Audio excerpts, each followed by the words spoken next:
was pretty much a nobody, and that's kind of like pretty much how my career started. Just everything was bigger and bigger, and snowboarding evolved so fast, and there's only so many people who could keep up and keep pushing it. You know, Travis Rice is a perfect example. He took what, you know, Kurt Wastel started at Superpark and just pushed it that much further.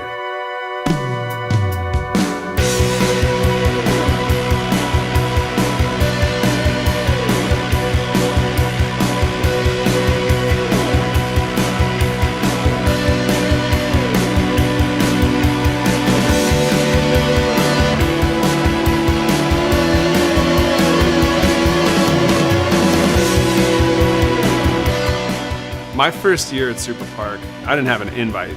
There is a very democratic aspect to Superpark. You know, sure, it's an invite-only event, but the real tenacious types figure out a way to get in. I definitely, at no point, remember ever being like, you're in. I mean, the challenge is there's people I invite, and there's people who ask to get invited. I don't remember getting the nod that I was in until literally in the parking lot putting snowboard boots on. He was well on our radar at that point. The hyperbole and the legend states that he was wildcard poacher. At that point in my life, the snowboard publication was literally a scripture. You know, seeing like what had been in print, my mind was blown that week. It was such a dream setup, and the only people that were riding were the best in the world. There was two hips. There was a right-hand hip and a left-hand hip. I was lucky enough to get a tap on the shoulder on the last day, and I got invited up to go do the sunset shoot.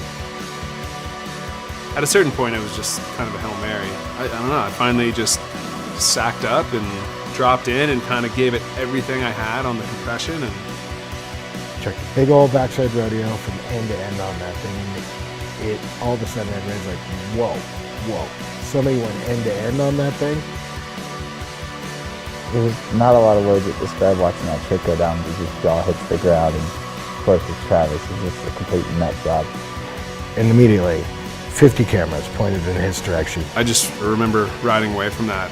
First ever real, just like crazy achievement, something that was so kind of mind over matter. I was like one of the best events of my life because of the way it all ended. And He went from unknown to Superpark standout in the course of like 4 days. We knew what Travis could do, but now the world knew what Travis could do. And next thing you know, Justin Hosnick's like, hey, go up to Alaska with a camera.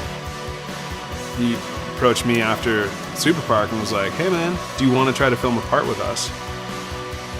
And ended up getting the first part in the film, which was Transcendence. Yeah, that was a huge moment. And that was when it was realized that Superpark could take someone from unknown to super pro in a matter of a couple drops.